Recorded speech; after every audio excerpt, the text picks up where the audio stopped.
Sebelum kita masuk lebih dalam ke dalam kisah yang menakjubkan ini, izinkan saya mengajak Anda melakukan satu hal kecil namun bermakna besar. Jika Anda merasa bahwa hidup ini penuh misteri, jika Anda pernah terpana oleh keindahan alam atau bertanya-tanya tentang makna di balik keberadaan, maka video ini dibuat untuk Anda. Klik tombol like sebagai bentuk dukungan Anda terhadap pencarian makna dan kebenaran. Tinggalkan komentar jika Anda pernah merasakan keterhubungan antara keindahan alam dan batin Anda. Bagikan video ini kepada teman, keluarga, atau siapapun yang sedang mencari jawaban. Karena bisa jadi, dari satu video, sebuah percikan kesadaran baru muncul. Mari kita tumbuhkan komunitas pencari makna bersama. Ketika kita menatap langit malam, menyaksikan jutaan bintang berkerlip dalam diam, pernahkah kita bertanya, apa keteraturan yang tersembunyi di balik kekacauan semesta ini? Di balik gemuruh samudera, tarian daun dalam angin, dan irama detak jantung, tersembunyi sebuah simfoni yang tak kasat mata, namun begitu nyata. Alam berbicara dalam bahasa yang misterius, dan bagi yang mampu membacanya, terbukalah sebuah rahasia, keajaiban matematis yang menenun realitas, dan spiritualitas yang menembus kedalaman jiwa. Pernahkah kau memperhatikan bagaimana kelopak bunga matahari tersusun? Bagaimana spiral pada cangkang siput, atau cabang-cabang pohon, mengikuti pola tertentu? Mereka bukan hanya hasil dari proses biologis, melainkan juga jejak dari sesuatu yang lebih dalam, sesuatu yang mengatur dunia ini dengan presisi luar biasa. Fibonacci, rasio emas, fraktal, geometri suci, ini bukan sekadar istilah asing, tapi kunci-kunci untuk memahami bagaimana Sang Pencipta merancang dunia. Bayangkan daun-daun yang tumbuh tidak sembarangan, tetapi dalam sudut-sudut yang diukur dengan keindahan. Atau aliran sungai yang membelah tanah seperti goresan kuas pada kanvas, mengikuti pola matematis yang disebut hukum Hek. Bahkan badai, dengan seluruh kekacauannya, memiliki bentuk spiral logaritmik yang elegan. Pola yang sama ditemukan dalam galaksi jauh di luar sana. Seakan alam sedang berkata, aku ditulis dengan kode yang sama, dari mikro hingga makro. Lalu, apa artinya semua ini bagi kita sebagai manusia? Apakah hanya untuk mengagumi keindahan semata? Ataukah ada pesan tersembunyi yang ditujukan bagi kita yang bersedia merenung lebih dalam? Dalam banyak tradisi spiritual, angka dan bentuk bukanlah sekadar simbol, tetapi jembatan antara dunia lahiriah dan batiniah. Dalam Islam, Al-Quran penuh dengan struktur matematis yang menakjubkan, jumlah huruf, pengulangan kata, bahkan harmoni angka yang terlalu sempurna untuk disebut kebetulan. Dalam Kabbalah, angka memiliki makna esoterik yang mengarah pada pemahaman Tuhan.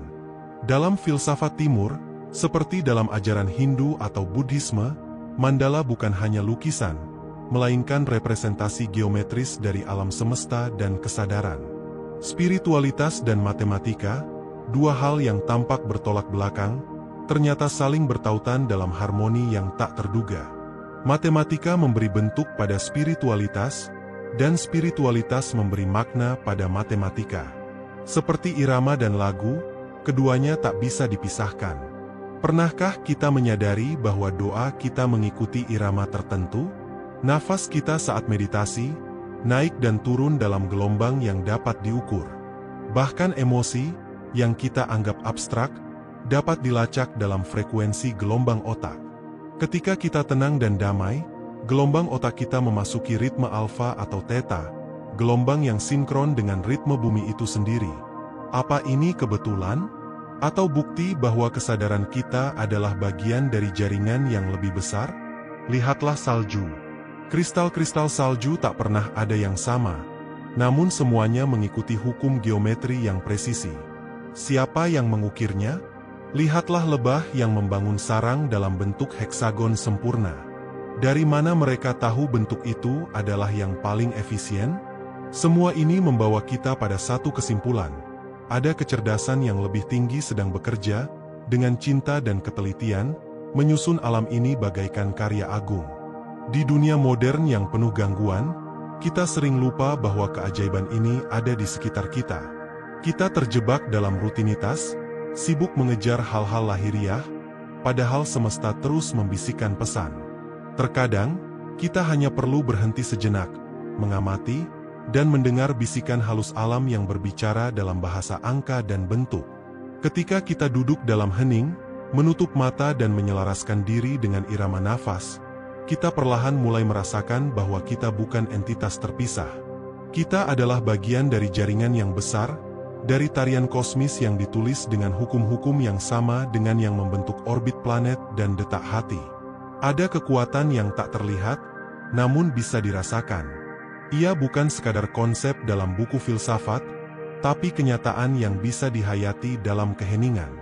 Dalam momen ketika kita menyadari bahwa hati kita berdetak dalam irama yang sama dengan denyut bumi, ketika kita sadar bahwa kita adalah satu dengan pohon, angin, air, dan bintang. Para sufi menyebutnya tajalli, manifestasi Tuhan dalam ciptaan. Dan tajalli ini bisa dibaca, bukan hanya dengan hati yang bersih, tetapi juga dengan pikiran yang terasa. Karena Tuhan, kata Ibnu Sina, dikenal bukan hanya dengan iman, tapi juga dengan akal. Maka dari itu, menyelami matematika bukanlah sekadar mengejar angka, melainkan ziarah batin menuju Sang Pencipta. Kita hidup di antara paradoks, kesederhanaan dan kerumitan, garis lurus dan spiral, titik dan tak terhingga. Dan justru di antara kutub-kutub itulah Tuhan menyatakan dirinya. Keindahan sejati bukanlah pada keteraturan semata, melainkan pada keteraturan yang tersembunyi di dalam ketidakteraturan. Seperti lagu yang disusun dari nada-nada, tetapi menyentuh karena harmoni yang tak terlihat. Seseorang mungkin berkata, matematika itu dingin, kering, tak punya rasa. Namun mereka yang benar-benar menyelami tahu bahwa matematika adalah bahasa kasih yang paling murni. Tak pernah berbohong, tak pernah bertentangan. Ia adalah cara Tuhan mengatur cintanya menjadi bentuk-bentuk nyata. Ia mengukir kasihnya dalam simetri, dalam spiral, dalam proporsi yang sempurna. Lihatlah tubuh manusia, rasio emas dalam jarak antara anggota tubuh. Lihatlah DNA, membentuk heliks ganda yang merepresentasikan keabadian. Lihatlah detak jantung kita, yang fluktuatif namun mengikuti fraktal alami. Tubuh kita adalah kitab yang bisa dibaca, jika kita tahu bahasanya. Dan ketika kita mulai mengerti bahasa itu, kita pun berubah. Kita tidak lagi melihat dunia sebagai sekadar tempat tinggal, tapi sebagai wahyu yang hidup. Setiap daun menjadi pesan. Setiap gelombang menjadi puisi, dan setiap pengalaman, bahkan yang paling menyakitkan, adalah bagian dari pola besar yang sempurna. Kita pun belajar menerima, karena kita tahu, seperti dalam sistem chaos, bahwa bahkan kekacauan memiliki struktur tersembunyi. Bahkan penderitaan pun bukan tanpa makna. Ia adalah bagian dari simetri jiwa kita, yang sedang dibentuk, diasah, dan dipersiapkan untuk menyatu kembali dengan Sang Maha Simetris. Jadi, ketika Anda memandang langit malam berikutnya, atau mendengar hujan turun dengan ritmenya yang tak beraturan tapi menenangkan, ingatlah, Anda sedang menyaksikan Tuhan sedang berbicara dalam bahasa matematika. Dan ketika hati Anda tenang, sadar, dan penuh syukur, Anda sedang menjawabnya dalam bahasa spiritual. Inilah titik temu antara akal dan iman, antara ilmu dan rasa, antara matematika dan doa. Di sanalah kita bertemu dengan keajaiban sejati. Dan dalam pertemuan itu, kita menjadi utuh kembali. Ketika kita merenungkan lebih dalam, muncul satu pertanyaan mendasar. Mengapa kita begitu terpesona oleh pola dan simetri? Apa yang membuat mata kita nyaman ketika melihat proporsi seimbang? Atau hati kita tenang saat menyaksikan gelombang laut yang datang dan pergi dalam irama yang nyaris sempurna? Jawabannya mungkin tersembunyi dalam struktur jiwa kita sendiri. Kita diciptakan dengan fitrah yang selaras dengan hukum-hukum alam. Jiwa kita mengenali kebenaran bukan hanya melalui logika, tetapi juga melalui keindahan. Keindahan itu sendiri adalah petunjuk akan keteraturan, dan keteraturan itu adalah bayang-bayang dari sumber yang maha sempurna. Dalam dunia kuantum, partikel tidak hanya bergerak secara acak, tetapi membentuk pola probabilistik yang bisa dipetakan. Semakin dalam kita menyelami dunia materi, Semakin kita temukan bahwa realitas ini bukanlah padat dan tetap, melainkan gelombang dan getaran. Dan getaran-getaran itu, bila diukur dengan cermat, membentuk harmoni seperti sebuah simfoni tak kasat mata.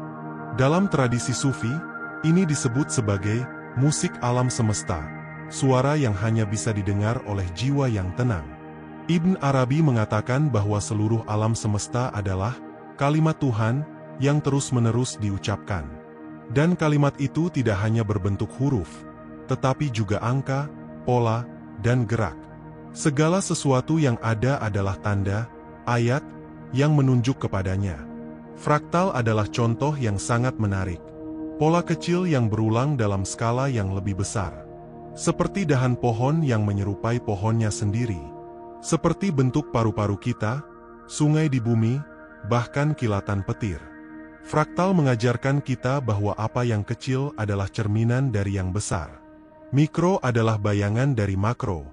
Dan begitu pula manusia, makhluk kecil yang memuat bayangan dari semesta raya. Bukankah ini yang diajarkan oleh para nabi dan wali? Bahwa manusia adalah alam kecil, al-alam al-syaghir. Dan semesta adalah alam besar, al-alam al-kabir? Tapi pola yang sama mengatur keduanya. Maka memahami diri sendiri bukanlah sesuatu yang egoistik, melainkan jalan spiritual tertinggi, karena di dalam diri, kita menemukan struktur dan hukum yang sama dengan langit dan bumi. Lantas, bagaimana semua ini bisa mengubah hidup kita secara nyata? Pertama, dengan menyadari bahwa kita hidup dalam sistem yang tidak kacau. Dunia ini bukanlah sekadar peristiwa acak, melainkan peristiwa yang bermakna. Bahkan rasa sakit, kegagalan, dan kehancuran adalah bagian dari pola yang lebih besar. Dalam chaos, ada ketertiban. Dalam kehilangan, ada pembentukan ulang. Dalam gelap, ada bentuk yang belum terlihat. Kedua, kita belajar untuk lebih sadar. Saat kita tahu bahwa segala sesuatu memiliki struktur, kita mulai memperhatikan. Kita menjadi lebih peka, tidak hanya terhadap keindahan yang kasat mata, tetapi juga terhadap irama kehidupan yang halus, yang hanya bisa dirasakan oleh jiwa yang terjaga. Ketiga, kita bisa menjalani hidup dengan lebih tenang. Seperti alam yang tidak memaksakan diri, kita pun mulai menyelaraskan diri dengan alur. Tidak melawan arus, tetapi menari bersamanya. Tidak memaksakan kehendak, tetapi mendengarkan arah dari dalam. Hidup menjadi doa yang panjang, dan setiap langkah menjadi bagian dari zikir. Keempat, kita mulai menempatkan diri dalam jaringan yang lebih luas. Kita bukan lagi pusat dari segalanya, tapi simpul dari satu kesatuan besar. Rasa ego perlahan luruh, dan digantikan oleh rasa syukur yang mendalam. Kita menjadi rendah hati, bukan karena merasa kecil, tetapi karena menyadari betapa agungnya jaringan kehidupan yang kita tempati. Dan akhirnya, kita akan merasakan bahwa matematika bukan sekadar alat berpikir, tapi alat mencinta. Karena ketika kita melihat bentuk, pola, dan harmoni, kita sedang menyaksikan manifestasi kasih sayang Tuhan yang begitu detail, teliti, dan penuh keindahan. Itulah sebabnya para ilmuwan besar dalam sejarah justru orang-orang yang religius. Newton, misalnya, melihat hukum gravitasi bukan sebagai kebetulan, tapi sebagai tanda dari Tuhan yang maha teratur. Einstein berkata, Tuhan tidak bermain dadu. Bagi mereka, meneliti hukum alam adalah bentuk ibadah. Mereka menyentuh Tuhan melalui angka, grafik, dan rumus. Begitu pula kita. Kita bisa menyentuh keajaiban itu setiap hari, tanpa perlu laboratorium. Cukup dengan memperhatikan daun yang gugur, bayangan yang bergerak di sore hari, atau suara detik jam yang tak pernah salah. Di sana, ada hukum. Dan di balik hukum, ada kehendak. Dan di balik kehendak, ada cinta. Maka hidup ini, bila kita renungkan benar-benar, adalah puisi matematis. Dan kita adalah salah satu baitnya. Kita diciptakan untuk menggenapi simfoni besar itu. Mungkin peran kita kecil, tak terlihat. Tapi tanpa satu nada, musik tidak akan lengkap. Tanpa satu titik, garis tidak akan sempurna. Jadi, tugas kita bukan menjadi besar, tapi menjadi selaras. Menjadi bagian dari keteraturan itu. Menjadi bagian dari keajaiban. Dan dengan itu, kita hidup bukan hanya sebagai makhluk biologis, tapi sebagai makhluk spiritual yang sadar. Ketika kita menyadari semua ini, kita tidak lagi menjalani hidup dengan tergesa. Kita berjalan perlahan, penuh makna. Kita menyadari bahwa setiap detik adalah peluang untuk menyelaraskan diri. Setiap keputusan adalah bagian dari algoritma batin. Dan setiap doa adalah rumus yang membawa kita lebih dekat pada Sang Perancang Agung. Semesta ini bukan hanya tempat tinggal. Ia adalah sekolah. Ia adalah kitab terbuka. Ia adalah cermin dari Tuhan. Dan matematika adalah bahasanya. Sedangkan spiritualitas adalah resonansi yang menyentuh hati kita saat membaca ayat-ayat itu dengan penuh kesadaran. Dan mungkin, saat kita mulai membaca hidup seperti membaca pola, kita pun mulai melihat diri sendiri bukan sebagai korban dari keadaan, tapi sebagai penari dalam tarian kosmis yang agung. Kita belajar percaya. Kita belajar menyerah. Tapi bukan menyerah dalam arti lemah, melainkan menyerah sebagai bentuk tertinggi dari pemahaman bahwa kita berada dalam genggaman yang pasti, dalam pola yang sempurna, dan dalam cinta yang tak pernah salah hitung. Dan ketika kesadaran itu sepenuhnya menyatu dalam dirimu, bahwa kamu adalah bagian dari semesta, bukan terpisah darinya, maka segala sesuatu mulai berubah. Bukan karena dunia di luar menjadi berbeda, tapi karena cara pandangmu terhadap dunia telah berevolusi. Seperti mata yang baru dibuka setelah tertidur lama, kamu mulai melihat detail yang selama ini terabaikan. Warna langit di pagi hari terasa lebih dalam. Suara angin yang dulu hanya kebisingan kini menjadi bisikan lembut. Waktu yang sebelumnya kamu kejar-kejar, kini kamu iringi dengan tenang. Kamu akan mulai menyadari bahwa keajaiban matematis yang kita bahas bukan hanya hadir dalam struktur luar, tetapi juga dalam dinamika batin. Bagaimana pikiranmu bekerja dalam pola? Bagaimana emosi datang dan pergi dalam gelombang? Bagaimana kesadaranmu berlapis-lapis, seperti fraktal tak berujung yang merefleksikan semesta itu sendiri? Kamu mulai memahami bahwa ketika kamu gelisah, itu karena ritme hidupmu tidak selaras dengan irama alam. Bahwa ketika kamu damai, itu karena kamu telah kembali ke frekuensi asal. Dan bahwa kebijaksanaan sejati bukanlah menaklukkan dunia, tapi menyatu dengannya, sebagaimana angka-angka dalam persamaan menyatu dalam hasil yang elegan dan sempurna. Hidup ini bukan tentang menolak kerumitan, tapi mengerti bahwa dalam kerumitan itu terdapat kecerdasan.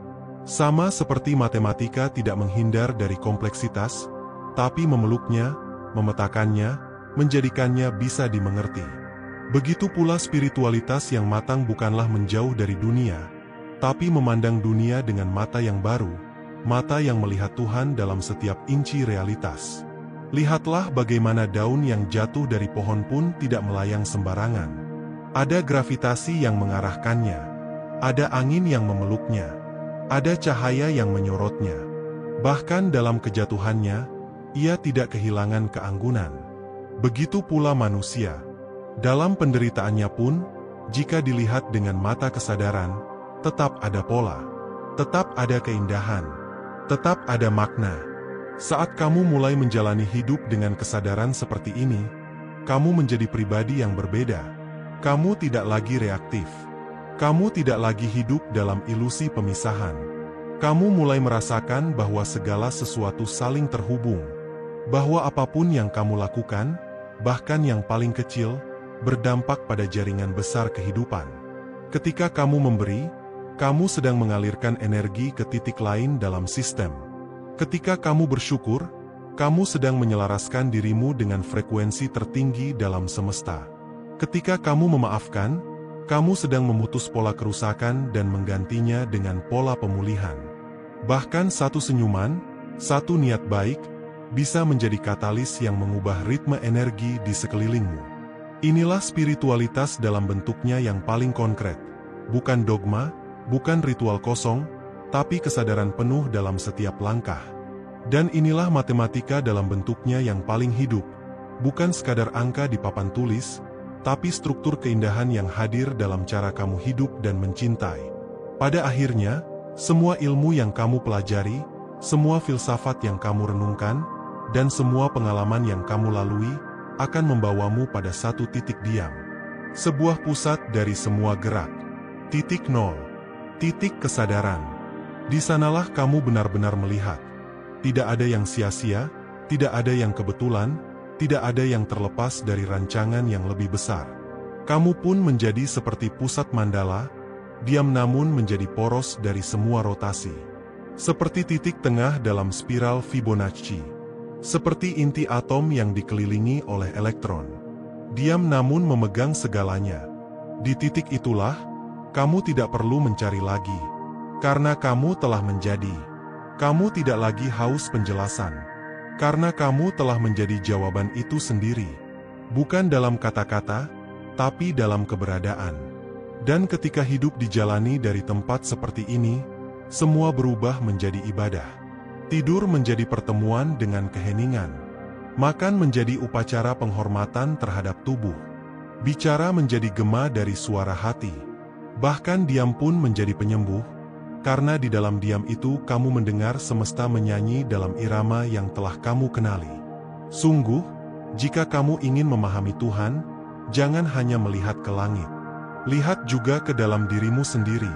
Karena seperti firman-Nya, kami akan memperlihatkan kepada mereka tanda-tanda kami di segenap penjuru dan pada diri mereka sendiri, hingga jelaslah bagi mereka bahwa ini adalah kebenaran. Dan jika kamu ingin menjawab panggilan itu, mulailah dengan kesadaran. Perhatikan sekitarmu. Dengarkan detak jantungmu. Rasakan ritme nafasmu. Amati pola hidupmu. Disitulah Tuhan sedang berbicara. Dan saat kamu mendengarkannya, kamu akan tahu bahwa kamu tidak pernah sendiri, tidak pernah terpisah, tidak pernah tanpa arah. Kamu adalah bagian dari rencana agung. Kamu adalah baris dalam puisi semesta. Kamu adalah angka dalam persamaan ilahi. Dan kamu telah ditulis dengan cinta yang lebih dalam dari yang bisa diukur oleh matematika manapun. Maka biarlah hidupmu menjadi kesaksian dari keajaiban itu. Hidup yang penuh kesadaran, keberanian, dan kasih. Hidup yang bukan hanya dipahami, tapi dihayati dan dibagikan. Karena seperti semua pola yang indah, hidupmu pun akan berulang dalam bentuk lain, di hati orang lain, di langkah mereka yang kamu sentuh, dan di jiwa mereka yang kamu bangkitkan. Terima kasih telah ikut dalam perjalanan panjang ini. Jika video ini menyentuh hatimu, jika ada satu kalimat, satu ide, atau satu rasa yang membangkitkan sesuatu di dalam dirimu, jangan biarkan berhenti di sini. Bagikan pada dunia. Bagikan pada sesama pencari makna. Karena dari satu percikan kecil, bisa tumbuh cahaya yang menyinari banyak jalan. Klik like untuk menyalakan cahaya itu. Tinggalkan komentar. Bagaimana pengalamanmu dengan alam, dengan pola, dengan jiwa? Dan bagikan video ini kepada mereka yang mungkin sedang lupa bahwa hidup mereka juga bagian dari keajaiban besar ini. Sampai bertemu di pertemuan berikutnya, dalam kedalaman makna, dalam harmoni semesta, dan dalam cinta yang tak terhitung. Tetap sadar, tetap mencari, dan tetap mencintai.